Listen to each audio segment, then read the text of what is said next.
तो मित्रों, हमारे channel Raj of the law में फिर से आपका स्वागत है।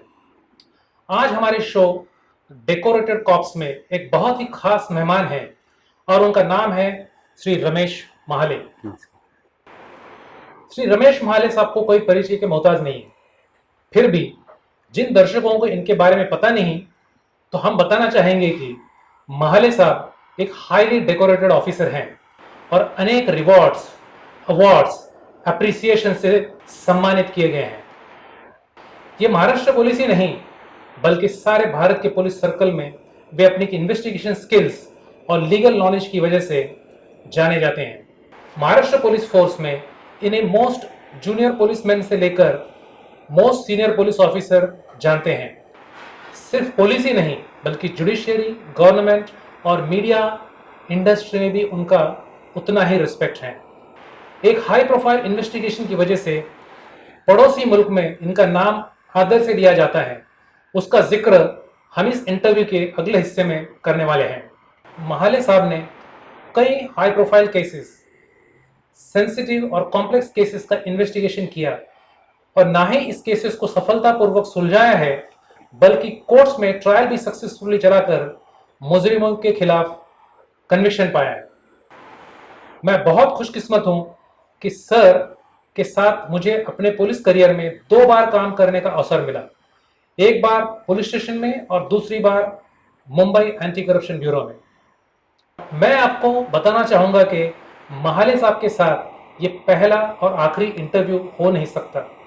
सर के साथ तो कई इंटरव्यू के कई वेब सीरीज और सीजन बन सकते हैं। आज का इंटरव्यू 26/11 आतंकी हमले के इन्वेस्टिगेशन पर केंद्रित होगा, लेकिन संक्षिप्त में महाले साहब के कुछ और खास अन्य अचीवमेंट्स को भी समझना जरूरी होगा। तो महाले साहब, बढ़ते हैं हम प्रश्नों के सिलसिले की तरफ। जरूर जरूर। सर, ऐसे कहा जाता है आपको वर्ष 2011 में मेरिटोरियस सर्विस के लिए पुलिस प्रेसिडेंट मेडल से सम्मानित किया गया। सही बात। हमारे दर्शकों को कृपया बताएंगे ये मेडल किस कार्य के लिए आपको मिला है? मेरिटोरियस सर्विस का जो रिवॉर्ड होता है वो उसके कुछ नियम हैं कि कम से कम 15 बरस आपकी सर्विस होनी चाहिए। ये 15 बरस के सर्विस में लास्ट 10 बरस के एसीआर जो है वो 10 बरस के एसीआर में 7 एसीआर A+ होना चाहिए, उनको ही मिला जाता है। जो 26/11 की केस है उसमें एक पॉइंट है वो कि बाबा वो केस में मैंने अच्छा काम किया। वैसे आपने ज्वाइन पुलिस फोर्स ज्वाइन होने के बाद आप रिवॉर्ड मिलने तक क्या क्या रिवॉर्ड में क्या क्या काम किया ये बताना होता है। उसमें एक 26/11 एक उदाहरण है, उसमें एक एग्जाम्पल है उसमें। तो ये कहना सही होगा सर कि सिर्फ रिवॉर्ड लेना ही नहीं, लेकिन इस तरह के मेडल्स पाने के लिए, प्रेसिडेंट मेडल के लिए, सबसे मुश्किल पुलिस ऑफिसर के लिए होता है कि एक भी पनिशमेंट किसी भी गलती से नहीं आए उसको। वो भी है कि आपको अगर पूरे सर्विस में 15 बरस या 20 बरस जो भी आपकी सर्विस हो गई है, वो 15 बरस में आपको एक पनिशमेंट होगी तो भी आपको रिवॉर्ड के बारे में देने के बारे में प्रेसिडेंट सोचेगी।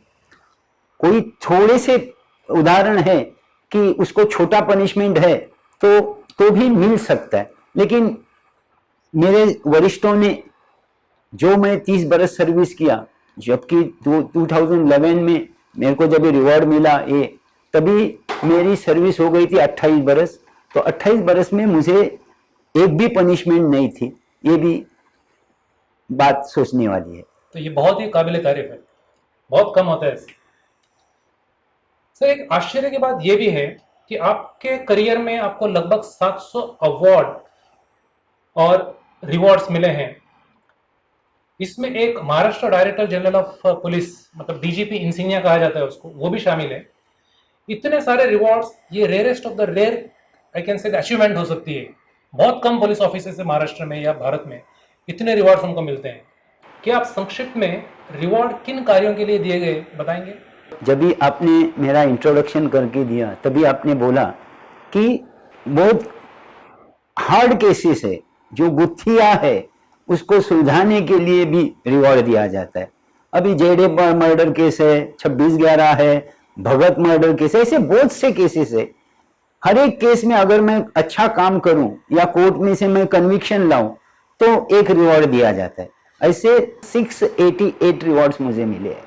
वाह, बहुत ही काबिल तारीफ है सर ये, क्योंकि इतने रिवॉर्ड्स लेना किसी भी पुलिस ऑफिसर के लिए बहुत मुश्किल है। और आपने जिस केस का जिक्र किया, जेडी मर्डर केस या भगत सुरेश वाला मर्डर भगत केस का, मर्डर। जो बड़े बड़े केसेस थे, इन पर डेफिनेटली सर हम एक एक सीरीज करेंगे इन केसेस पे आगे। इस स्टेज पे जरूर नहीं करेंगे, जरूर। लेकिन डेफिनेटली आगे सोच रहे हम लोग इस पे करना है हमको। काफी मतलब बहुत बड़े हाई प्रोफाइल केसेस है ये, जिसको आपने सुलझाया है अच्छी तरह से, ना ही सुलझाया बट उसको एक अंतिम उसका ये भी उसको कन्विक्शन भी लिया उसके अंदर, बहुत बड़ी बात है। और सर और एक खास बात, इसी रिवॉर्ड के सिलसिले में मैं चल रहा हूँ अभी भी, और एक खास बात आपके केस में नोटिस की मैंने, कि आपको एंटी करप्शन ब्यूरो में काम करते समय 300 से अधिक रिवॉर्ड मिले आपको सर। मैंने भी आपके साथ में एंटी करप्शन में काम किया, सही बात। 300 रिवॉर्ड लेना एंटी करप्शन ब्यूरो में, और आपने इससे इतने नहीं बट इससे ज्यादा इतने रिवॉर्ड मिले, प्लस 300 ट्रैप्स, जहां पर पब्लिक सर्वेंट अगर पैसे की डिमांड करता है और पकड़ा जाता है, तो उस ट्रैप्स के अंदर आपने मतलब पार्टिसिपेट किया और पकड़ा उसको, और उसको काफी लोगों को पकड़ा भी है, उसको पंचनामा ड्रॉ किया, उसका सारे प्रोसेस आपने किए। तो ये कैसे पॉसिबल हुआ सर, मतलब 300 केसेस का इन्वेस्टिगेशन? जनरली एंटी करप्शन का टेन्योर है 3 बरस का, लेकिन 3 बरस होने के बाद मुझे प्रमोशन आया तो और भी 3 बरस हो गए। ये जो 300 ट्रैप्स है वो 6 बरस के ट्रैप्स है। आप अगर डिवाइड करोगे तो बरस में 50 होगा। हम जब भी थे तभी बरस में 70-80 ट्रैप्स होते थे तभी, तो 50 की है, यानी इसका मतलब हर बरस के 20 ट्रैप को मैं नहीं था, ऐसे आप सोचना चाहिए। पीरियड भी काउंट होना चाहिए, पीरियड 6 बरस का है, 6 बरस में 300 मेरे हिसाब से तो ज्यादा नहीं होगा है। नहीं सर, आपका ये बड़प्पन है, बता रहे नहीं कि मैंने भी एंटी करप्शन आपके साथ ही काम किया। तो एक ऑफिसर लगभग साल में 15 से 20 ट्रैप करता है, 15 ही करता है, 20 भी नहीं होता उसके पूरे टेन्योर में। मतलब एक ऑफिसर के पास 30 से 35 ट्रैप होते हैं, अगर उसने 3-3.5 साल की नौकरी अगर एंटी करप्शन में की। तो आपने जो किया बहुत ही रिमार्केबल है सर। सर आपको रिटायर होकर 8 वर्ष हो चुके हैं अभी। अक्सर लोग रिटायरमेंट के बाद आराम की लाइफ जीना पसंद करते हैं। आप एक ही नहीं बल्कि दो आपने कंपनियों में एडवाइजर है आज की तारीख में। तो ये, और ना ही इसके अलावा आप महाराष्ट्र पुलिस एकेडमी में जाते हो, ऑफिसर्स को लेक्चर देते हो, ट्रेनिंग करते हो, और यही नहीं कि बल्कि इसके आगे भी आप हर जिले में जाते हो महाराष्ट्र के, वहां पर कुछ स्पेशलाइज सब्जेक्ट से आपके मौका पे हो गया, 26/11 का इन्वेस्टिगेशन हो गया। तो इतने सारे ट्रेनिंग करते हैं आप, मुझे लगता है कि आप रिटायरमेंट के बाद में लगभग 200 ट्रेनिंग तो किए होगे सर आपने, ज्यादा किए होगे? ज्यादा किए होगे। ज्यादा। मैं तो 200 मैं कम बोल रहा हूँ, लेकिन आप उससे ज्यादा किया आपने ट्रेनिंग। तो ये कैसे संभव होता सर, मतलब ये एनर्जी कहाँ से आती है आपको एक रिटायरमेंट के बाद भी? देखिए, मैं 1983 के बैच का सब इंस्पेक्टर हूँ। 1984 में मैं बम्बई पुलिस में ज्वाइन हो गया। बम्बई पुलिस में ज्वाइन होने के बाद हमने 2013 तक काम किया। 30 बरस के बाद मैं वॉलंटियर रिटायरमेंट ली। ये जो 30 बरस का कार्यकाल है उसमें बहुत से काम करने के, क्योंकि मैं चुप बैठ ही नहीं सकता हूँ। कोई आदमियों का, कोई ऑफिसरों का ये होता है कि वो चुप नहीं बैठ सकते। बहुत से ऑफिसर है ऐसे, मैं ही नहीं, बहुत से ऑफिसर है। तो रिटायरमेंट के बाद क्या करना है, किधर तो भी बिजी होना है, चुप बैठ नहीं सकते हम लोग। पुलिस को कुछ ना कुछ, जो रिटायर हो गया तो भी उसको कुछ तो भी काम चाहिए, तो काम चाहिए, तो फिर एडवाइजरी रोल करना। मेरे पास जो ज्ञान है वो मैं अभी जो नए ऑफिसर है उनको सिखाना, ये मैं करता हूं। मुझे हर एक जिले से बुलाते हैं और मैं वॉलंटियरली उधर जाता हूं, मैं कभी ना नहीं बोलता हूं।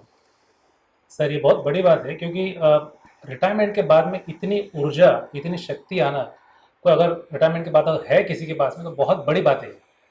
बात यहाँ तक रुकती नहीं है। हमें जहाँ तक जानकारी है कि आप तो ये ट्रेनिंग करते हो जाकर, लेकिन ये भी देखा गया कि काफ़ी सारे पुलिस अफसर कई जिलों से महाराष्ट्र के आपके पास अलग अलग प्रपोजल लेकर आते हैं, जैसे कि मौका का प्रपोजल खास करके होगा, तो उसमें भी आप प्रपोजल बनाने में उनको गाइड करते हैं, हेल्प करते हैं। तो ये सब कैसे संभव था, आप कैसे समय निकालते इतना करने के लिए? दिन के 24 घंटे है, 24 घंटों में मैं आराम करते करते 8 घंटा करता हूं। बाकी का जो 18 घंटा है वो मैं कुछ भी कर सकता हूं। अगर आदमी ने सोचा कुछ करना है, एक सोच लिया, तो फिर वो करेगा ही। अभी जब भी हिमालय पे चढ़े तभी अगर वो चढ़ने वाला अगर ये सोचे कि मैं हिमालय कैसा चढ़ूं, इतना बहुत लंबा है, वो लाइफ टाइम में कभी भी नहीं चढ़ सकता। सही। लेकिन उसने सोचा मैं ये सर कर सकता हूं, इसके लिए होगा। ऐसा है, आपके मन में होगा कि मैं ये करने वाला हूं, करूंगा तो जरूर हो सकता है। नहीं सर, मैंने ये खुद चीज़ को मैंने देखा है, क्योंकि आपके साथ में मैंने जो पुलिस स्टेशन में काम किया था, मैं देखता था आपको कि आप नाइट ड्यूटी कर कर भी स्टेशन हाउस ऑफिसर का जो रूम होता है, थाना मतलब जहाँ पर कंप्लेन दर्ज की जाती है, वहाँ पर आप एक बेंच पे आके लेटे जाते थे। आप उसका आपका तकिया जो होता था, आपकी डायरीज होती थी, उस पर आप सोते थे, और ऑफिसर्स को लेटे लेटे, क्योंकि आप रात भर ड्यूटी करते थे, आप 17-18 घंटे, उसके बाद आप ऑफिसर्स को डिक्टेट करते थे कि कैसे लिखना है, क्या लिखना है, स्टेशन डायरी कैसे बनानी है, केस कैसे बनाना है। तो करके आप दोपहर में 12-1 बजे घर पे जाते थे, जहाँ तक मुझे याद है। तो आपकी वो एनर्जी जब जब पुलिस में थी, जब आप बहुत यंग थे, उस वक्त भी उतनी थी, और मुझे लगता है आज भी उतनी एनर्जी आपके अंदर है। भगवान की देन है, ऐसे समझेंगे। Yes sir. सर अभी हम 26/11 की इन्वेस्टिगेशन की बात करेंगे, जो 26/11 का आतंकी हमला हुआ था, उस इन्वेस्टिगेशन के बारे में जरा बात करेंगे। सर 26 नवंबर 2008 को मुंबई में एक आतंकी हमला हुआ, बहुत ही अनफॉर्चुनेट था हमारे मुंबई में हुआ वो, और मुंबई के और भारत के इतिहास के लिए बहुत ही it was a dark chapter for us. तब आप कहाँ पोस्टेड थे? क्या उस रात को आपको कोई जिम्मेदारी सौंपी गई थी? तो क्या जिम्मेदारी थी, और उसको आपने कैसे निभाया? 26/11 को जो आतंकवादी हमला हुआ, उस बारे में बंबई में 12 केसेस दर्ज हो गए। वो 12 केसेस में 9 केसेस तो मेरे जुरिडिक्शन में थे, क्योंकि मेरी तभी posting detection crime branch unit 1 यानी साउथ मुंबई का पार्ट हमारे पास था। तो 12 केसेस में 9 केसेस होना यानी मेरी जिम्मेदारी ऑटोमेटिकली आ गई। हम लोग तो घर में निकलते थे क्राइम ब्रांच से, वो 10:30-11 बजे हम लोग निकलते थे। सुबह 10 बजे आना और रात को 11:30 बजे, 11-11:30 बजे निकलना। ये हमला हुआ 9:50 पे। बट नेचुरली हम लोग सब हमारे ऑफिस में ही बैठे थे। जैसे ही हमला चालू हुआ और एक एक खबर आने लगी, सीएसटी पे हमला, ताज पे हमला, ओबेरॉय पे हमला, एक एक बात आ रही थी, वैसे हमारी टीम डिस्ट्रीब्यूट हो गई। मैं तो पहले ओबेरॉय होटल में था, बाद में ये होते हुए 00:37 को एक वायरलेस मैसेज फ्लैश हो गया कि 2 आतंकवादियों की एनकाउंटर चल रहा है। 00:30 पे पहला मैसेज आया और 00:37 पे मैसेज आया कि एक आतंकवादी मारा गया, एक आतंकवादी को जिंदा पकड़ा।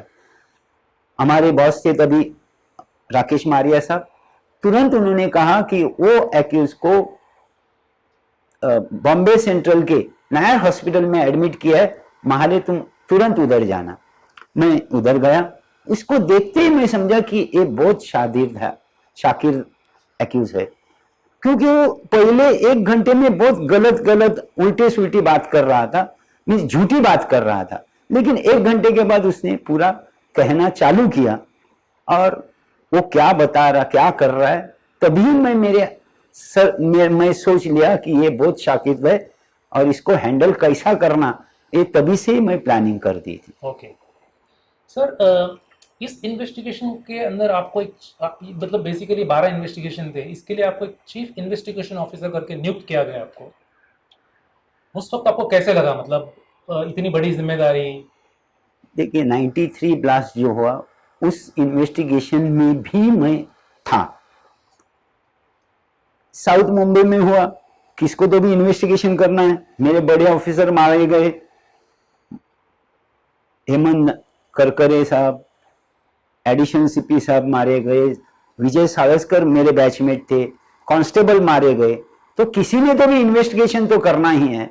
वरिष्ठों को लगा होगा कि इसके लिए ये महाले फिट है, क्योंकि 26/11 के पहले बहुत से केसेस में खुद इन्वेस्टिगेट किया हूं और उसका नतीजा कन्विक्शन पे हुआ है। इसके लिए शायद मेरे वरिष्ठों को लगा कि बाबा ये भी केस इनको दिया जाए, और ऐसी केस आने का, ये देश का काम है, ये देश की सेवा है। ये इतने बड़े पाकिस्तान से आए हुए आतंकवादी के खिलाफ केस चलाना एक गौरव की बात होती है, और इसके लिए मैं बहुत खुश हो गया कि ये इन्वेस्टिगेशन मेरे पास दिया। तभी मुझे दुख भी हो रहा था कि मेरे बैचमेट मारे गए, मेरे कनिष्ठ मारे गए, मेरे वरिष्ठ मारे गए। इसके लिए मेरे को दुख भी हुआ था, लेकिन कसाब को फांसी पे लटकाना ही चाहिए, और इसके लिए मैं, वो केस मुझे मिला इसलिए मैं खुश हो गया था। लेकिन सर आपने ये जो आप जिस तरह के आपके जो शब्द है आपके बैचमेट्स के लिए, कनिष्ठ के लिए, वरिष्ठ के लिए, जनता के लिए आपने जो बोला है, ये बहुत ही मतलब आपको लगा कि हमारे देश के लिए कुछ करने का एक समय है, तो इसने आपने जिम्मेदारी स्वीकार ली। लेकिन सर कोई भी इन्वेस्टिगेशन ऑफिसर को भले वो काम दिया जाता है उसको, लेकिन ये 12 केसेस का इन्वेस्टिगेशन जिसकी कॉन्स्पिरेसी इंटरनेशनल लेवल पे हैच की गई थी, इंडिया के बाहर बहुत सारा जुडिक्शन था उसका, वो सब होते हुए आपको लगा नहीं कि ये 90 दिन का समय मेरे पास में है, 12 केसेस से मैं चार्जशीट कैसे सबमिट करूंगा? देखिए, हमारे भारतीय दंड विधान में, आईपीसी में लिखा हुआ है, सीआरपीसी में लिखा हुआ है, कौन से भी केस की चार्जशीट 90 दिन में जानी चाहिए। तो ये मेरे खून में है कि मेरे को कौन से भी केस दी, मेरे को 90 डेज में दाखिल करनी है चार्जशीट। मेरे पास उतने लोग भी थे, 98 और मैं 99वां। हमारी टीम जो थी 99 की, वो दिन रात मेहनत कर रही थी, और ये दिन रात मेहनत की वजह से ये सक्सेस हुआ। मुझे एक इधर बताना है कि 26/11/2008 के पहले और उसके बाद में भी पाकिस्तान के टेररिस्ट ऑर्गेनाइजेशन ने बहुत से हमले किए, लेकिन कभी भी पाकिस्तान ने माना नहीं कि ये हमला इसकी प्लानिंग हमारे जमीन पे हुई। ये पहली केस है कि उनको मानना पड़ा कि ये इसकी प्लानिंग हमारे पास हो गई, क्योंकि हमने उतना उसका एविडेंस कलेक्ट किया था, और इसके लिए पाकिस्तान ने माना, ऐसे मेरा कहना है। नहीं, बहुत गौरव की बात है सर भारत के लिए, क्योंकि आपने कहा जो एकदम सही है, क्योंकि पाकिस्तान ने आज तक कभी कोई चीज़, हमने स्टेटमेंट तो पढ़ते हैं हम लोग, अखबार में, टीवी में देखते हैं, कभी मानता नहीं कोई चीज़ को। लेकिन इस बार उन्होंने ये चीज़ को माना है कि उनके ज़मीन पर ये आतंकी हमला, जो भी कॉन्स्पिरेसी हुई, वहाँ पर एक प्लान हुई, हैच हुई। लेकिन सर मुझे ये पूछना है कि अभी इन्वेस्टिगेशन ठीक है आपने 90 दिन में किया भी है क्योंकि आपको करना था, लेकिन इसके लिए एक प्लानिंग लगती है, स्ट्रेटेजाइज करना पड़ता है उसको, तो ये कैसे किया आपने? मतलब एक ब्रॉड लेवल थॉट्स देंगे। मेरे पास 99 ऑफिसर, 98 थे, मैं 99 था। 12 केसेस में जैसे कि उनका व्याप्ति है, ये बहुत बड़ी केस है, तो उसके लिए 4-5 ऑफिसर, 2 टाइपिस्ट, 2 कांस्टेबल, ऐसे हमने काम डिस्ट्रीब्यूट किया। और अगर किसको ज्यादा काम है और उसको आदमी कम हो रहा है या ऑफिसर कम हो रहा है, तो उनको ज्यादा ऑफिसर दे दो। छोटी केस है, उनको एक हाथ दूसरा ऑफिसर दे दो। ऐसे हमने प्लानिंग की, और वो 90 डेज में हमने चार्जशीट दाखिल की। सर हम ये सब जानते हैं कि इतना बड़ा केस था, जैसे 12 केसेस में, और कई लोग थे जो इस केस को देखा भी, ये इंसिडेंट को विटनेस भी किया है, तो आपने इस केस में सर कितने विटनेसेस को आइडेंटिफाई किया? हमारे इन्वेस्टिगेशन के दरमियान हमारे जो चार्जशीट में हमारे विटनेसेस थे 2200, लेकिन क्या 2200 विटनेस, ओके सर। लेकिन क्या वो 2200 हमको कोर्ट में लेके जाने नहीं होते। एक कोई पॉइंट है, वो पॉइंट पे अगर 10 विटनेसेस बोल रहे हैं तो 10 विटनेसेस एग्जामिन करने की जरूरत नहीं होती है। 3-4 विटनेस वो पॉइंट पे एग्जामिन किया बहुत होता है। हमने वैसे 2200 के लिस्ट दी थी कोर्ट को। 2200। दूसरी एक खास बात पूछना चाहता था मैं कि इसमें जो था कि ये टोटल आतंकी 12 जो हमले हुए थे, इसमें कितने लोग मतलब मर चुके थे, इसमें मर गए थे आतंकी हमले में? ये आतंकवादी हमले में 166 लोग मारे गए थे। सर 166 लोग मारे गए, उनके डेड बॉडीज भी मिली है, लेकिन मैं जानता हूँ कि ये जो डेड बॉडीज थे सिर्फ मुंबई के लोग नहीं थे मरने वालों में, बाहर के लोग, मुंबई के बाहर के लोग भी थे। तो ये कैसे आइडेंटिफाई किया आपने कि ये मतलब हर डेड बॉडी की पहचान आपने करी, कौन है, कहाँ से, क्या कुछ छूट गया उसमें? नहीं, उसमें 2 डेड बॉडी है जो बेगर्स थे। अच्छा। उनको आइडेंटिफाई करने के लिए कोई नहीं आया। उनके बारे में हमने मालूमात भी ली कि ये 5-5, 6-6 बरस से वो CST रेलवे स्टेशन के आसपास भीख मांगते थे, उनका कोई आता पता नहीं था। ऐसे 2 डेड बॉडी हमने डिस्पोजल किए हैं। लेकिन बाकी सारे डेड बाकी बॉडीज को आपने identify 164 डेड बॉडीज हमने उनके रिलेटिव्स को ताबे में दे दिए। किया। बहुत बड़ा अचीवमेंट था ये, बहुत बड़ा अचीवमेंट है सर। अब ये इन्वेस्टिगेशन जब कर रहे थे तो आपको यहाँ पर जैसे अमेरिकन एजेंसी जो इन्वेस्टिगेशन एजेंसी थी FBI, FBI वो भी यहाँ पर आ चुके थे, वो भी इन्वेस्टिगेशन में बॉम्बे पुलिस के साथ और आपके साथ काम कर रहे थे, तो उनके साथ में काम करने का आपका कैसा अनुभव रहा सर? अमेरिकन इन्वेस्टिगेटिंग एजेंसी इधर आने का मतलब ये था, कारण ये था कि उनके 6 नागरिक मारे गए थे ओबेरॉय और ताज में। अच्छा, उनका लॉ अपना भी ऐसे ही लॉ है, हमारे नागरिक अगर परदेश में मारे जाते हैं तो हमको इन्वेस्टिगेशन का पावर है। सेक्शन 3 और 4 of IPC, extra territorial jurisdiction उसको कहा जाता है।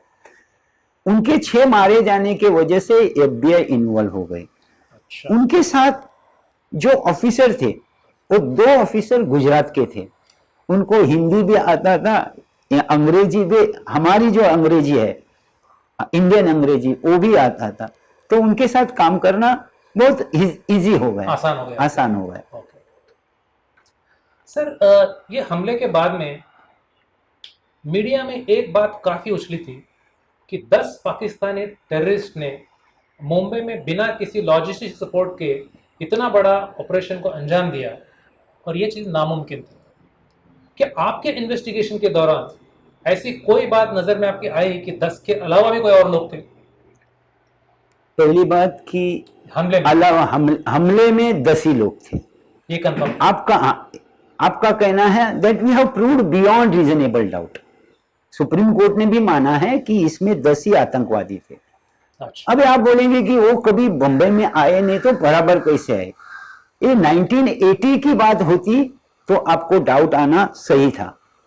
आज इलेक्ट्रॉनिक्स डिजिटल इसमें हमने आपको ये एविडेंस में हमने ये भी बताया है कि उनके पास GPS था।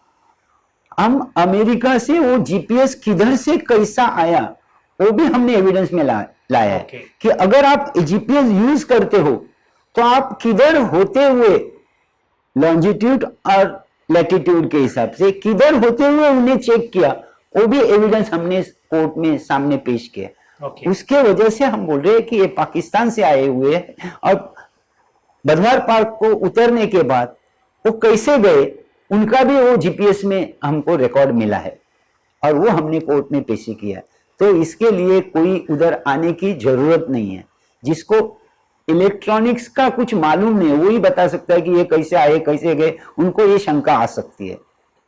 तो आप कह रहे हो कि बियॉन्ड डाउट आपने कोर्ट्स के सामने, एक कोर्ट ने 3 court, trial court, high court और सुप्रीम कोर्ट के सामने आपने बियॉन्ड डाउट ये प्रूव किया। बाद में प्रेसिडेंट मर्सी पिटीशन में भी उधर भी प्रूव करना पड़ा है कि बाबा। हाँ सर, हमने सुना है कि जब आपको इन्वेस्टिगेशन सौंपा गया था आप कई दिनों तक घर नहीं गए थे और ऑफिस में रहा करते थे, क्या ये सच है?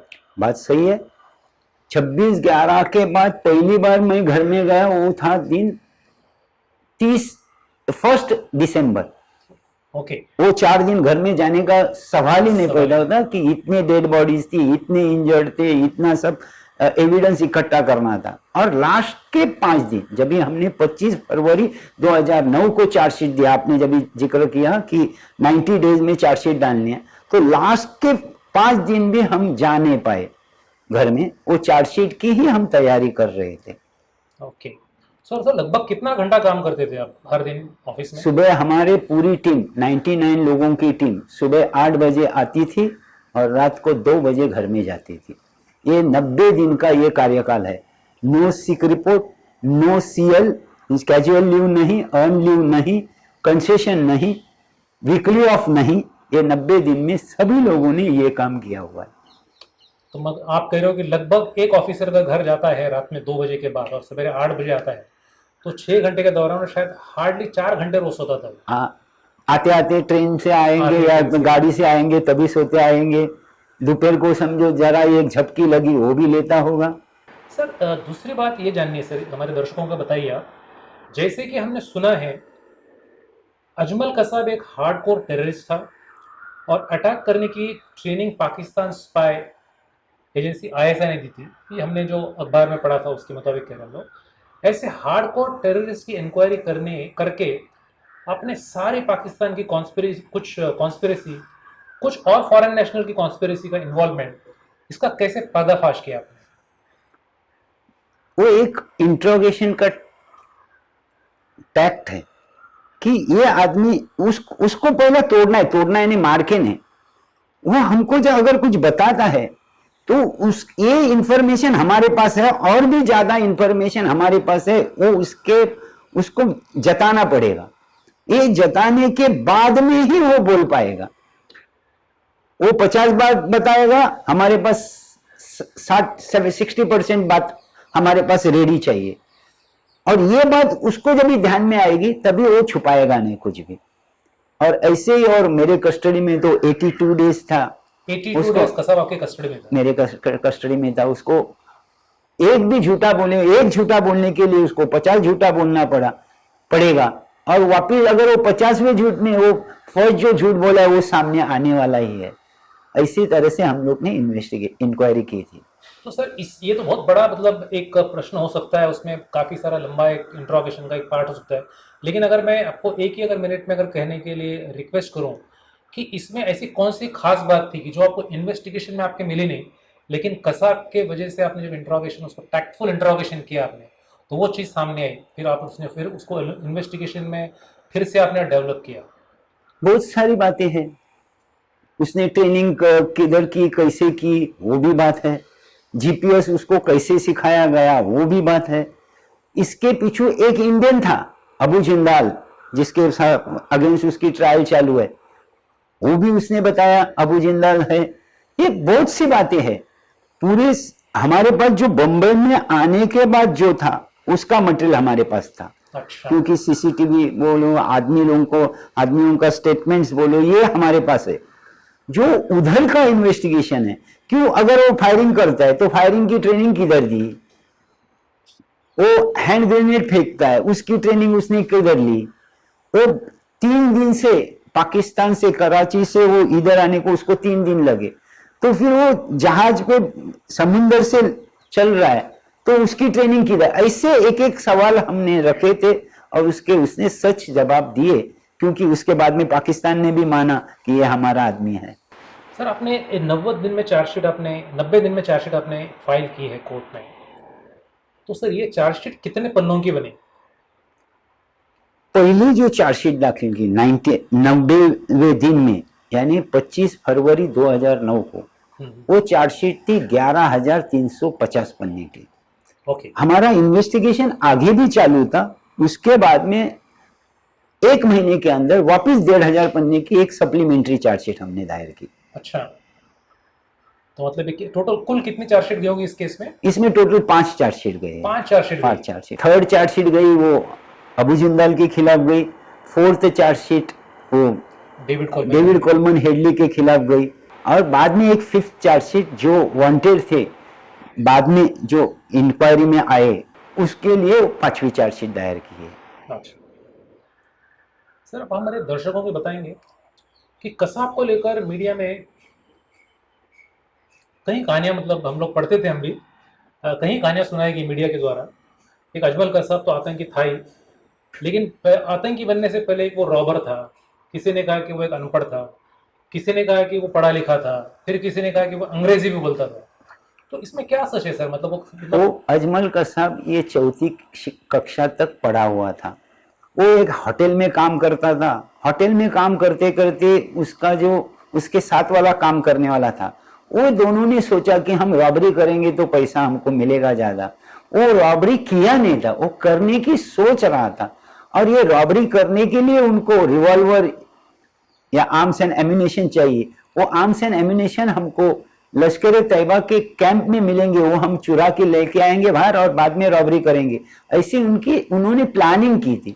लेकिन एक टाइम वो लश्कर तैयबा में गए, वो ट्रेनिंग के बाद में उन्होंने सोचा भी नहीं कि हमको रॉबरी करनी है। मतलब यही करना था उनको, अंजाम देना था बस। सर इस पर्टिकुलर केस का कितने दिन, या कितने, मतलब दिन ही पूछूंगा मैं तो, कितने दिन तक ये ट्रायल चला?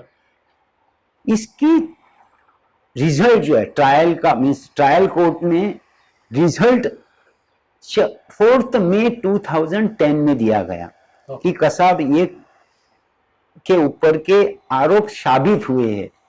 4 मई को कोर्ट ने बताया और 6 मई को उसकी फांसी की सजा सुनाई। 2010 ओके सर, उस पे उसकी फांसी पे भी हमारे पास कुछ सवाल है, आपको पूछेंगे सर। जरूर।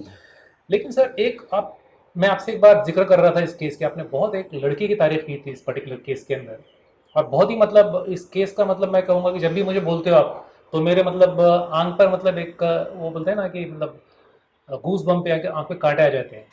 तो इस केस में आपने कहा था कि शायद उस वक्त एक लड़की थी छोटी सी, शायद 6 या 7 साल की या 8 साल की लड़की थी, बहुत छोटी थी वो, तो उसको भी आपने मतलब विटनेस करके उसको प्रेजेंट किया गया था कोर्ट में। तो वो थोड़ा सर आप थोड़ा विस्तार में बताएंगे कि क्या हुआ था और कैसे उसने मतलब उसका वहां पर पहचाना, उसने जो भी किया मतलब कोर्ट में कैसे उसने पार्टिसिपेट किया। देविका रोटावन नाम की एक लड़की थी, उसकी उम्र 9 या 10 साल थी। वो अपने भाई और अपने पिताजी के साथ गांव जा रहे थे और इसलिए वो तीनों सीएसटी रेलवे स्टेशन पे आ गए और तभी ये फायरिंग चालू हो गई। उसमें उसका भाई इंजर्ड हो गया, पिताजी को भी एक गोली लगी और ये देविका रोटावन को भी एक गोली लगी थी। हमारे आईओ ने देविका रोटावन का स्टेटमेंट जरूर लिया था, लेकिन हम सोच रहे थे कि उसको कोर्ट के सामने पेशी नहीं करेंगे, उसके पिताजी को हम कोर्ट के सामने पेशी करे थे। तभी उसके पिताजी ये लड़की को लेके आए, निकम साहब थे। निकम साहब बोले ये कौन लड़की है, क्यों लंगड़ा क्यों रही है, बैसाखी लेके क्यों चल रही है। बोले वो दिन के वाकया में इसको भी एक गोली लगी थी। अच्छा, वो लड़की को भी गोली लगी थी? लड़की को भी एक गोली, पाँव में, राइट हैंड पाँव में उसको गोली लगी थी और वो लंगड़ा रही थी, बैसाखी पे चलती थी। निकम साहब ने उसको कुछ सवाल पूछे तो फटाफट एकदम फर्स्ट क्लास बात करने लगी। तो निकम साहब बोले इसको भी आप विटनेस कर देंगे। उसके पिताजी का एविडेंस होने के बाद निकम साहब ने वो लड़की को एविडेंस में रखा। उसने सही बात मीन्स जो हुआ था, जो स्टेटमेंट में हमको बताया था, वो पूरी की पूरी बात उसने बताई और कसाब को आइडेंटिफाई भी किया कि ये इसने मारे हुए गोली के वजह से मैं आज लंगड़ी हो गई। ये बात है। तो मतलब वो इतने छोटे लड़के ने और मेरे ख्याल से उसमें कोर्ट ने भी काफी मतलब डायरेक्टली इनडायरेक्टली उस पर काफी मतलब एक खुशी एप्रिसिएशन किया, क्योंकि हमने कुछ इसके 26/11 आतंकी हमले के सिलसिले में कुछ मूवीज भी देखे हमने। हाँ। लेकिन उसमें ये किसी को जिक्र नहीं था, किसी ने जिक्र नहीं किया, क्योंकि आप इन्वेस्टिगेशन ऑफिसर होने के नाते ये आपके पास ही फर्स्ट हैंड इन्फॉर्मेशन हो सकती है। बहुत ही मतलब गर्व की बात है हमारे लिए, एक छोटी लड़की ने भी देश के लिए इतना बड़ा काम किया। सर जैसे अभी कुछ देर पहले आपने दो आतंकवादियों का नाम और लिया जो इस केस में बेसिकली चार्जशीट हुए लेकिन कन्विक्शन हो नहीं पाया उनका, तो इसके बारे में थोड़ी जानकारी देंगे सर। को दो लोग कौन थे 10 के अलावा, और कहां से आते थे, क्या था इनका रोल, क्या था? उसमें 2 एक्यूज थे। उनको आतंकवादी हमला होने के 10 महीने पहले उनको वो पकड़े गए थे यूपी में। उधर भी आतंकवादी हमला करते हुए ही पकड़े गए थे। आतंकवादी हमला होने के बाद में उसको इंफॉर्मेशन के थे 2 इंडियन को पकड़े थे, सबाउद्दीन अहमद करके, वो एक मधुबनी का था और एक बंबई का था। उनके खिलाफ हमने जो एविडेंस कोर्ट में पेश किया, कोर्ट सेटिस्फाई नहीं हुआ। हम तो कहते हैं कि प्राइमा फेसी तो एविडेंस था ही था, लेकिन कोर्ट ने वो एविडेंस एप्रिसिएशन के वक्त एविडेंस तो दे दिया। वो बंबई में रहता था, साउथ मुंबई में एक टाइपिंग क्लास में, सॉरी अपना कंप्यूटर क्लास में वो जा रहा था। बंबई में उसको घर रहते हुए भी साउथ मुंबई में वो अकेला ही एक खोली में रहता था। ये सब बात थी। उनको जब 1 बरस पहले यूपी में पकड़ा गए तभी उनके पास बंबई के मैप थे, ये सब एविडेंस था, लेकिन कोर्ट ने उसको एप्रिसिएशन नहीं किया और उसको एक्विट कर दिया है। ओके, तो आपको सर बहुत बुरा लगा होगा ना कि आपने 10 मतलब एक जो आतंकवादी मिला था, बाकी तो 9 मारे गए थे, उसका तो सक्सेसफुली कन्विक्शन हुआ, बाद में उसको फांसी भी हुई, लेकिन 2 छूटने का कहीं ना कहीं आपको जरूर होगा। डेफिनेटली बुरा लगता होगा इन्वेस्टिगेशन। बुरा लगेगा ही, क्यों नहीं लगेगा। सर, जनता के मन में इस केस को लेके एक सवाल है कि अजमल कसाब के खिलाफ ओरल एविडेंस भी था, documentary evidence including electronic evidence वो भी बहुत स्ट्रांग था, और सर्कमस्टांशियल एविडेंस भी काफी आपने अच्छी तरह से जुटाया था। उसके बाद भी इसको फांसी तक पहुंचाने के लिए, फांसी की सजा देने के लिए 4 साल क्यों लगे? बिकॉज ये कॉमन मैन, ले मैन के लिए इनके दिमाग में हर वक्त ये प्रश्न होता है कि इस तरह के इतने खतरनाक आतंकवादी को 4 साल हमने जिंदा क्यों रखा? हमारी भारतीय न्याय व्यवस्था ऐसी है कि उसको ट्रायल 657 विटनेस हमने एग्जामिन किए, 657 का चीफ एग्जामिनेशन, क्रॉस एग्जामिनेशन, ये सब होना है। इसलिए एक तो 3 महीने हमको इन्वेस्टिगेशन को लगे, ट्रायल को 1 बरस 1.25 बरस लगा। बाद में हमारी जो सिस्टम है, न्याय व्यवस्था है, न्याय व्यवस्था बोलते first appeal high court, second appeal supreme court, third appeal mercy petition, ये सब दायरे से हमको जाना है। और ये सब दायरे के लिए 4 बरस को 4 महीना कम, ये मेरे हिसाब से तो बहुत ही कम हो गया, ऐसा मुझे लग रहा है। मतलब आप कह रहे हैं कि मतलब 4 साल का ट्रायल बहुत बड़ी बात नहीं है, इतना नहीं, मतलब कॉम्प्लेक्स इन्वेस्टिगेशन। आप कौन से भी देखो, सांसद का अटैक देखो, उसको तो आपको 11 बरस लगे फांसी पे चढ़ाने के लिए।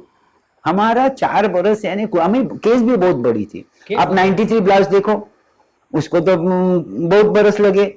93 का ये 2011 या 12 में उसका रिजल्ट लगा है, 2011 में, सॉरी 2005 या 6 में उसका रिजल्ट लगा है।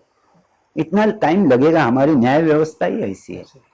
और इसमें मुझे लगता है कि सिर्फ कसाब को सिर्फ फांसी के फंदे तक पहुंचाना यही केस का मकसद था इन्वेस्टिगेशन करके, बट इसमें अन्य कई ऐसी बातें थी कि जैसे पाकिस्तान की कॉन्स्पिरेसी, डॉक्यूमेंटेशन इधर हमारे कंट्री से उनको, उनके कंट्री से हमको, फिर बाद में और कुछ कंट्रीज से हम लोग बात कर रहे थे। ये सारी चीज़ें थी इसके अंदर कि वो सब कुछ कोर्ट के सामने भी रखना ज़रूरी था, क्योंकि खाली मतलब कसाब को पकड़ा मारते समय सीसीटीवी फुटेज के बेसिस पे सिर्फ खड़ा करके कन्विक्शन ले नहीं सकता है, ये सारी चीज़ें लाना भी जरूरी थी। Correct sir? Yes sir.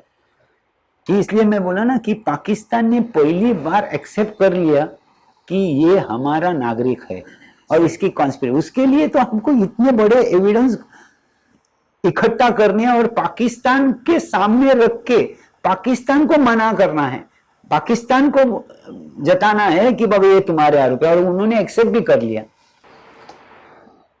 Sir, एक अपनी दिलचस्प बात मुझे बताई थी एक बार, मुझे याद है कि ये जब मामले की अपील सुप्रीम कोर्ट में फाइल की गई थी, तो सुप्रीम कोर्ट वो अपील का मतलब जो प्रोसेस चल रहा था उस दौरान पेपर स्क्रूटिनाइज कर रही थी या देख रही थी, तो उसमें बार बार एक जिक्र आया था डीसीबी सीआईडी। ये हम पुलिस में काम करें, हमको पता है कि detection crime branch CID Mumbai की ब्रांच है। ये मतलब क्या डिस्कशन हुआ था सर सुप्रीम कोर्ट में, क्या बात थी? वो हमारे सुप्रीम कोर्ट की सुनवाई का 15वां दिन था। हर वक्त हमारे पब्लिक प्रोसिक्यूटर बता रहे थे कि ये डीसीबी सीआईडी ने ऐसा किया, डीसीबी सीआईडी के ये ऑफिसर ने स्टेटमेंट ली। तभी सुप्रीम कोर्ट के जज साहब ने पूछा कि what is mean by this DCB CID. तो हमारे गोपाल सुब्रमण्यम साहब ने बताया कि DCB CID means detection crime branch CID Mumbai. So उनको बहुत आश्चर्य लगा, that mean this case was investigated by state police. तो उन्होंने कहा हाँ सर, ये स्टेट पुलिस ने। हो, I was under that impression this case was investigated bye CBI. मैं तुरंत गोपाल सुब्रमण्यम साहब के पास गया कि 93 ब्लास्ट भी हमने ही इन्वेस्टिगेशन किया था, डिटेक्शन क्राइम ब्रांच ने। चार्जशीट भी हमने ही दायर की और बाद में सीबीआई ने ली। तो जज साहब ने देखा कि मैं कुछ तो भी एक चिट्ठी दे रहा हूं, तो जज साहब ने गोपाल सुब्रमण्यम साहब को पूछा, I want to say something about this. तो उन्होंने बोला कि he had given me one chit, और उसमें वो चीट में ऐसा मेंशन किया हुआ है कि 93 ब्लास्ट भी क्राइम ब्रांच ने किया। हो, I was not aware that also, he has accepted. What A superb investigation, ऐसा जज साहब का कहना था। बहुत बड़ी गौरव की बात है सर हमारे लिए। मतलब सुप्रीम कोर्ट के जो वर्ड्स है और अप्रिसिएशन के जो हमारे स्टेट पुलिस के लिए, खास करके आपने जो इन्वेस्टिगेशन के लिए और पहले की भी इन्वेस्टिगेशन के लिए जो तारीफ की उन्होंने, बहुत बड़ी बात, हमारे लिए बहुत अचीवमेंट है। और आपको तो डेफिनेटली बहुत अच्छा महसूस हुआ होगा कि आपका मतलब इन्वेस्टिगेशन मेरे साथ तभी 12 ऑफिसर भी उधर सुप्रीम कोर्ट में थे। मुझे अकेले को नहीं, हमारी पूरी टीम को ये जो श्रेय जाता है वो मेरे को अकेले को नहीं देना चाहिए। वो हमारे जो 99 लोग हैं वो सबको ये श्रेय जाता है, ऐसा मुझे लग रहा है।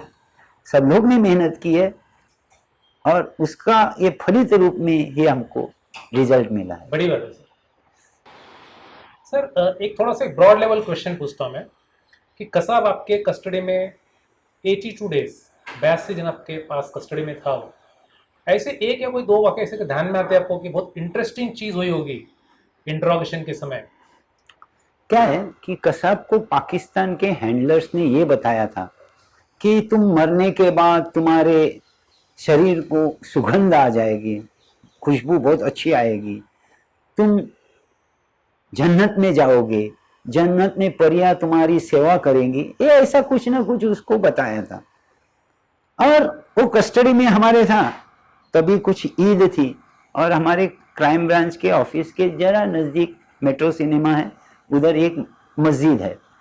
वो मस्जिद की तभी बांग की सुनाई दी, सुबह अजान सुनाई दिया। तो ये सोया था, वो सोते हुए जागा और उसको वो क्या सोच रहा था कि मैं जन्नत में हूं। बाद में उसको पता चला कि मैं जन्नत में नहीं हूं, इस क्राइम ब्रांच के कस्टडी में हूं। बहुत सी बातें हैं अच्छा जो आहिस्ता आहिस्ता बताता था। और बाद में वो एक सब्जेक्ट से वो लग के वो ये क्या बोला था, तेरे को क्यों लगा तेरे को तू जन्नत में है, तो बोला ऐसा बताया था। और मुझे नींद में था तभी ये सुनाई दिया, तो मैं सोचा कि मैं जन्नत में हूं। सर और एक बहुत इंटरेस्टिंग वाकया इस केस का जो आपके मुंह से भी सुना था और मैंने टीवी पर भी बात देखी थी कि इस इन्वेस्टिगेशन के दौरान भारत और हमारे तरह शांतिप्रिय देशों ने पाकिस्तान पर दबाव बनाने को शुरू किया था और भारत को सारे सबूत देने के लिए कहा था इस केस से जुड़े। और बाकी जो पाकिस्तान स्थित जो आरोपी थे उनको भी गिरफ्तार करने के लिए प्रेशर बन रहा था पाकिस्तान पे। उस बीच एक टीवी चैनल पर उस वक्त के पाकिस्तान के राष्ट्रपति आसिफ जरदारी ने 26/11 के आतंकी हमले को लेकर आपका कहीं ना कहीं जिक्र किया था, रमेश महाले। वो क्या था सर, जरा बताएंगे हमारे दर्शकों को? क्या है कि हमने जो एविडेंस दिया पाकिस्तान को, उसके तहत उन्होंने 7 एक्यूज को अरेस्ट किया था। बट नेचुरली उनकी भी ट्रायल उधर चलने वाली थी। एविडेंस जो है वो हमने उनको दिया था, तो बट नेचुरली वो एविडेंस उनके कोर्ट में चलाने के लिए चलने वाला ही था। और वो एविडेंस पेश करने के लिए, कोर्ट के सामने पेश करने के लिए जरदारी साहब ने कहा कि रमेश महाले को आप पाकिस्तान में भेजो। लेकिन हमारी सरकार ने वो माना नहीं और बाद में उनकी जुडिशियल कमीशन इधर आ गई, एक्यूज के एडवोकेट्स इधर आ गए, पब्लिक प्रोसिक्यूटर पाकिस्तान की इधर आ गए और हमारा जुडिशियल कमिश्नर एक्सप्लेनर कोर्ट में उधर हमारा एविडेंस उन्होंने ले लिया। अच्छा, तो भारत में आपका एविडेंस हुआ? भारत में हुआ, लेकिन वो एविडेंस पाकिस्तान में गया है। पाकिस्तान में। लेकिन एक बहुत ही इंटरेस्टिंग बात है सर ये कि मतलब कितनी बड़ी बात है कि एक राष्ट्रपति की, पहली बार ऐसे सुन रहा हूं मैं कि राष्ट्रपति को इन्वेस्टिगेशन ऑफिसर का नाम पता है और वो इन्वेस्टिगेशन ऑफिसर का नाम लेके कहते हो कि इन्हें भेज दीजिए। राष्ट्रपति ने भी सोचा होगा कि इसके पहले पाकिस्तान में बैठे हुए इतने लोगों ने हमला किया है, बम ब्लास्ट किए हैं, लेकिन कभी भी हमारे आंख पे आने वाला कौन सा भी एविडेंस भारत के, हिंदुस्तान के इन्वेस्टिगेटिंग एजेंसी नहीं दे पाई। और ये महाले ने बाकी ये एविडेंस दिया, क्योंकि मैं but naturally chief investigating officer था, तो उसको लगेगा कि महाले ने ही दिया। इसके लिए शायद क्या होगा, मैं पहले आपको बताया कि 26/11 के पहले और 26/11 के बाद बहुत से पाकिस्तान में कॉन्स्पिरेसी हुए, बहुत से हमले हो गए, लेकिन पाकिस्तान ने कभी भी ये अपने आंग पे लिया नहीं। लेकिन ये पहली केस थी। बड़ी बात है सर। सर एक दूसरी ये बहुत और एक इंटरेस्टिंग, ये आपके केसेस में सारे इंटरेस्टिंग वर्ड बार बार यूज कर रहा हूँ मैं, क्योंकि बहुत सारी इंटरेस्टिंग चीजें हुई है। तो नॉर्मली मतलब यूजुअली पुलिस जब लोग पढ़ते हैं देखते हैं तो इतने सब चीज़ ध्यान में रखती नहीं, कि बहुत बहुत सारी चीज़ अच्छी तरह से एक्सप्लेन नहीं की जाती है, या तो कभी कभी चीज़ों को एग्जैजरेट किया जाता है मीडिया में। तो यहाँ पर हमें पता था कि 10 आतंकवादी आए थे, 9 मारे गए और 1 को फांसी हुई। तो ये 9 का भी मतलब 9 को तो कहीं ना कहीं हमने तो डेफिनेटली उसको किया, तो उसमें इंटरेस्ट नहीं है हमको जानने में। लेकिन ये सर इतना कॉन्फिडेंशियलिटी कैसे मेंटेन किया? कभी कोई न्यूज़पेपर में बात नहीं आई कि 9 लोग को यहाँ पर इनको दफना गया या इनका अंतिम क्रिया करना किया गया उनके धर्म के अनुसार। तो ये कैसे इतनी कॉन्फिडेंशियलिटी? मैं मेरा जो मकसद है उनके मरने पे या उस पर नहीं है, मेरा मेरा जो मकसद है पूछने का आपको प्रश्न ये है कि ये कॉन्फिडेंशियलिटी कैसे मेंटेन किया आपने इतनी? पहली बात, ये जो दफनाने का काम किया, तभी मेरे साथ और 24 लोग थे। वो टैक्टिस है कि ये कॉन्फिडेंशियलिटी कैसी बरकरार रहेगी। एक कॉन्फिडेंस, एक टैक्ट है। टैक्ट मैं आपको बता देता हूँ। 24 लोगों को एक सामने साथ में लेके आए कि हम ये ऑपरेशन करने को जा रहे हैं। ये 24 आदमी को और 25वां में हमको मालूम है हम किधर लेके जा रहे हैं, कौन से तारीख को लेके जा रहे हैं, ये सब। और अगर कोई पत्रकार को समझा तो उसकी सजा एक ही है, उसको 311 यानी खाते से निकाल देना, यही सजा है। ये मैंने उनको बताया था। और इस वजह से या तो देश भावना भी है, 24 के 24 क्या मुझे डरे ऐसा नहीं मैं बताऊंगा, उनके भी मन में देश भावना थी कि ये बात किधर भी चलनी नहीं चाहिए। और तभी हमारे आर पाटिल साहब होम मिनिस्टर थे, उन्होंने एक पत्रकार परिषद में बताया कि मैं पुलिस की एग्जाम ले रहा था कि पुलिस किधर दफनाया है इसके बारे में पत्रकारों को नहीं बताएगा, सक्सेस होते हैं या नहीं है ये मैं देख रहा था। और पुलिस 100 मार्क्स मिलके पास हो गए। सर अभी फिर से कॉन्फिडेंशियलिटी पे आता हूं मैं, और एक दूसरा सवाल कॉन्फिडेंशियलिटी पे। ये कसाब के फांसी के संदर्भ में है। ये आपकी और आपकी टीम, जो चुनिंदा टीम थी, आपके सिलेक्टेड ऑफिसर्स थे उस ऑपरेशन के लिए, अजमल कसाब को मुंबई के आर्थर रोड जेल से उसको पुणे लेकर गया उसको। तो ये सर ये ऑपरेशन जो किया गया इसमें बहुत लिमिटेड लोग और बहुत ऊपर के लेवल पे भी सब ऑफिसर्स को पता नहीं था ये। तो ये कोई जब ऑपरेशन कर रहे थे आप, इस ऑपरेशन को कोई नाम था या क्या था, कैसे था इसमें कोई ऑपरेशन का? इसका मतलब ऑपरेशन जब आपने ये तैयार किया था, ऑपरेशन का नाम भी था, करेक्ट? नाम था। ओके। तो इस ऑपरेशन में कितने ऑफिसर शामिल थे सर, और किसको मतलब नाम बताने की जरूरत नहीं है, कौन से लेवल के ऑफिसर इन्वॉल्व थे इसमें? एक डीजी साहब थे, एक जॉइंट सीपी साहब थे, एक एडिशनल डीजी साहब थे, एक डीसीपी थे, मैं सीनियर पीआई अकेला था, और बाकी 4 सब इंस्पेक्टर थे, एक इंस्पेक्टर था, और 10-12 कांस्टेबल थे। और कॉन्फिडेंशियलिटी मेंटेन करते हुए उनको फांसी दे दी गई। तो सर जब आप जेल गए, जब कसाब को आपने लिया होगा जेल में से, तो कसाब को लगा होगा ना कि मैं इतने साल से तो अंदर बंद हूं, मैं आज अचानक सवेरे सवेरे पुलिस आई और मुझे लेके जा रही है, तो क्या उस वक्त नहीं, उसमें क्या होता है कि डेथ वारंट जो है, जो हम ब्लैक वारंट बोलते हैं, वो डेथ वारंट उसको फांसी देने के पहले 7 दिन पहले वो एग्जीक्यूट किया था। तो उसको मालूम था कि मैं 7 दिन के अंदर मेरे को लटकाने वाले हैं, फांसी देने वाले हैं। और 19 नवंबर 2012 को मैं जब भी गया, तभी उसके ध्यान में आया कि अभी मेरा आखिरी जर्नी चालू हो गई है। उसको मालूम था, वो उसको आश्चर्य कोई नहीं था। तो उसने कुछ बोला आपको सर, आपको उस वक्त? उसमें क्या है, जब वो कस्टडी में था तभी उसको बहुत सा ज्ञान पाकिस्तान में दिया हुआ है कि हिंदुस्तान में फांसी की सजा नहीं देते, एक बात बताई थी। तो वो मुझे बोल रहा था, साहब आप मेरे को फांसी चढ़ा नहीं सकते, क्योंकि अफजल गुरु को 8 बरस हुए, आप फांसी नहीं दे सके, तो मेरे को क्या दोगे? और वो तो गुस्सा मेरे को था ही कि ये मेरे को चैलेंज कर रहा है।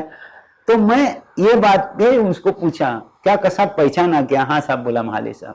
मतलब अफजल गुरु को 8 बरस नहीं हुए, लेकिन तेरे को 4 बरस को और भी 4 दिन बाकी है। साहब बोले, आप जीत गए, मैं हार गया। तो सर ये भी एक बहुत बहुत बड़ा मुद्दा था कि फिर कॉन्फिडेंशियलिटी, कैसी कॉन्फिडेंशियलिटी, कभी किसी को पता नहीं हुआ। और जहां तक मुझे याद है कि उस वक्त आपके घर में एक शादी थी शायद आपके भांजे की, बराबर। और ये शादी का प्रोग्राम भी आप अटेंड नहीं कर पाए थे क्योंकि उसके पहले आप निकल गए थे। मैं आधे आधे पे ही निकल गया था। आधे में ऐसे निकल गए सुबह के इसको शादी को मैं गया था, शाम का जो रिसेप्शन है वो मेरे भांजे की शादी, मेरी सगी बहन की लड़के का शादी था। वो शाम का जो रिसेप्शन है वो मैं नहीं अटेंड कर पाया और वो मैं छोड़ के ये काम पे लगा।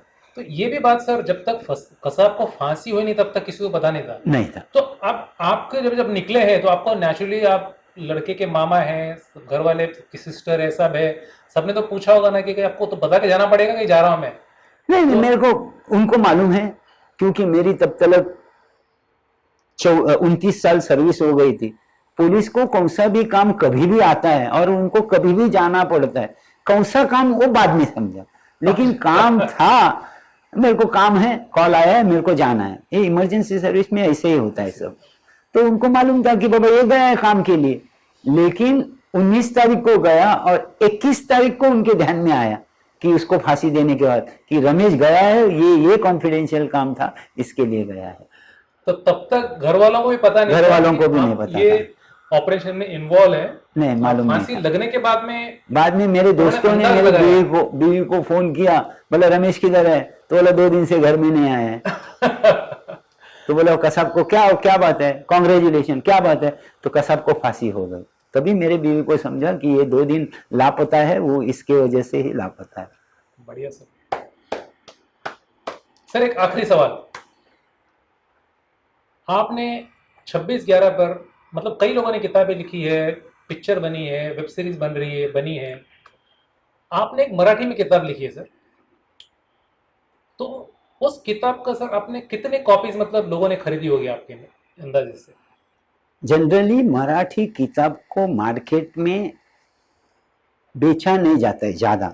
ऐसे जब भी मैं कहा जाता है, जब भी मैं ये बुक लिखने का सोचा तभी मेरे पब्लिशर ने बोला। लेकिन मेरे बुक के 4000 आज के दिन में अगर आप जाओगे तो 4 एडिशन हो गए हैं और 5वीं एडिशन अभी आ रही है। यानी एक एडिशन 1000 पन्ने की होती है, 4000 बुक खत्म हो गए ऐसे कहा जाए। भविष्य में एक पिक्चर भी आ रही है 26/11 के ऊपर, मेरे वो बुक के आधार पर एक सीरीज भी आ रही है, वेब सीरीज भी आ रही है। अभी वो मेरा प्रोडक्शन हाउस सोच रहे हैं कि क्या कौन सा कभी करने का, शायद दोनों हो जाए, हो सकता है। बहुत बड़ी बात है सर, हमारे लिए डेफिनेटली गर्व की बात है। और मुझे लगता है कि आपकी जो किताब के आधार पे जो मूवी बन रही है और वेब सीरीज बन रही है, हाँ। तो लोगों को उसमें सही इंसाइट्स, जो एग्जैजरेशन नहीं है, उसमें एग्जैजरेशन कुछ भी नहीं। मेरे बुक में मैं एक पैसे का भी एग्जैजरेशन नहीं किया हूँ। कोई भी पढ़े और उनको अगर झूठा लगेगा भाई ये माले ने झूठा बना है, तो मैं उसका एविडेंस आपको दे सकता हूँ। इतना मतलब आपने इतना परफेक्शन किया है, मतलब आपने इतना परफेक्शन भी, और इतना मतलब आपने ध्यान रखा कि कहीं पर भी गलती से मतलब कोई गलत इंफॉर्मेशन नहीं जानी चाहिए, इनएडवर्टेंटली भी जानी नहीं चाहिए। बराबर। बड़ी बात है sir, thank you so much sir. आपने आपका समय निकाला इतना कीमती, हमारे लिए आए यहाँ पर, ये मेरा फर्ज है। और मैं दर्शकों को बताना चाहूंगा कि ये हमारी पहली है लेकिन आखिरी वार्तालाप या इंटरव्यू नहीं हो सकता है। इसके बाद कई इंटरव्यूज हम लोग, माले साहब के पास बहुत हाई प्रोफाइल केसेस है, और हर हाई प्रोफाइल केसेस में बहुत कुछ ना कुछ ऐसे मतलब बातें हैं कि जो हमको मालूम नहीं है किसी को, तो वो माले साहब आपको बताएंगे। और शायद हो सकता है कि उस बाकी केसेस पर भी माले साहब पर कुछ और वेब सीरीज बने उस आधार पर, तो वो भी हो सकता है। तो हम लोग जल्दी माले साहब को मिलेंगे और चर्चा करेंगे अगले विषय पे, अगले केस पे। धन्यवाद, थैंक यू।